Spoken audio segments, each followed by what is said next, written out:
Hi, welcome to Find Your Flow Yoga. I'm Sarah, and in today's video we are going to be covering different warrior poses. In Vinyasa classes we go through a lot of different warrior variations and poses, and so I wanted to help bring alignment to each pose and note the differences between them. So we will be covering Warrior 1, Warrior 2, Warrior 3, and Reverse Warrior. So we are going to begin in Warrior 1. We're going to do it with our front leg, our right leg in front. So we have our right foot facing and pointed towards the top of our mat. And then for the alignment with the back foot, we are placing the stance. It's easier to keep your foot closer, and for it to be harder, you want it farther apart. But we want the back foot angled at 45 degrees. So it's not a lunge and it's not Warrior 2. It's right in the middle for Warrior 1. And for it to be harder, your heels will be in line with each other. And then for it to be a little easier, you can just step that foot out a little bit for a little bit more stability. And so finding that placement, we can have both legs straight at the moment because we want to make sure that our hips are aligned. It's easy for our hips to kind of turn outwards, and this is where we want to picture headlights on our hips, and we want them to be facing straight forward. So then once you find that alignment, you can start to bend your leg, bending that front knee, and then you may find that you have to adjust that back leg, maybe stepping a little closer, finding what works for you in this moment, because the more you practice this pose, the easier it gets. It used to be really hard for me to align my hips together because it's like you're pulling your left hip forward and your right hip back. But it causes some cool muscle engagement that you don't normally think of. And so from here, with our feet aligned, our knee bent, and we can see our big toe. We want our knee over our ankle, our hips aligned. We're going to lift up, having that core engagement. Ribs are floating, shoulders are rolled back, and you can inhale the arms up to the sky. And this is our Warrior 1 pose. And doing this pose, it is said as you continue to breathe, it brings a sense of confidence and strength. And so really embracing that, because it's kind of a difficult pose, even though it's Warrior 1. It's kind of hard to hold because there's so many different factors happening at once that you kind of have to think of. And that is our Warrior 1. And the more you practice it, the easier it gets. And so, moving into Warrior 2, that's just rotating that back foot 90 degrees. And you can adjust your stance.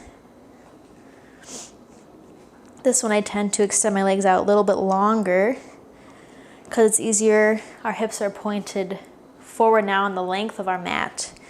So it's easier to extend our legs and bend that front knee.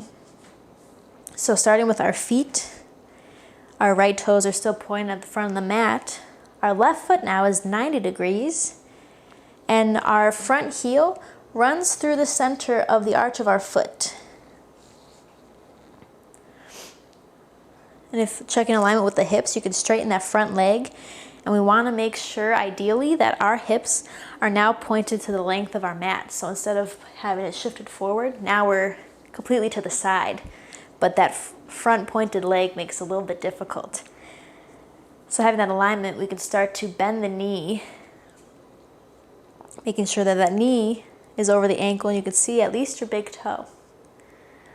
And even this was hard for me, is keeping these hips straight forward. So the way to practice that is just lengthening that front foot, aligning those hips, and then trying to maintain that alignment as you bend that knee. And working upwards with that core engagement, that pelvis tucked over, so we're not bending forward. We're really stacked on top of each other. As our rib cage lifts, we also want to be aware of how our rib cage shifts. Sometimes I kind of lean forward, and we want to make sure our rib cage stays stacked on top of our pelvis. And then rolling the shoulders back, arms are extended out. And the way to make sure that our arms are level is actually keeping and maintaining energy extending throughout both fingers. If you maintain activation throughout your hands, you won't even have to worry about one arm lowering or being out of balance. It's really that thinking about keeping that activation will keep all the alignment. This is when I start to reach forward because my arms are activated. And then looking over that front arm past that middle finger. And this is the warrior two. And this really opens up the hips. It really works your whole body as well. So then going from, we're gonna move into reverse warrior now, which maintains the same lower half position, but you can inhale flipping that front hand and exhale high-fiving behind you. This is reverse warrior. And you want to check in with making sure that your knee remains bent. That's like the biggest thing, is that we start to straighten our leg as we reach back and kind of our knee gives in. But we want to maintain that strength in our lower body as we reach backwards. And we can place our hand on our femur, or you can also place it in your lower back, reaching that hand behind.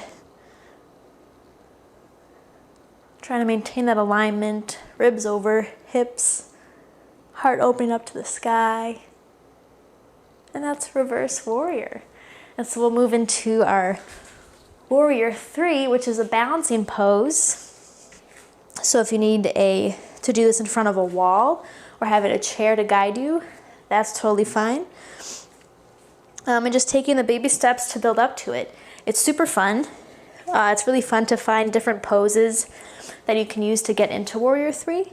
We are going to use warrior one because we'll have that support in that front leg and the right leg. So coming into warrior one, our back foot is 45 degrees. Really working on the hip alignment here because that plays a big part in warrior three as well. Inhaling the arms up, shoulders are rolled back. And now if you're really feeling for it, you can just shoot up, or you can slowly start to walk that back foot closer to the front as you shift forward, balancing on that right leg. And so the alignment here is we want to be rooted through the foot. Our whole leg is activated.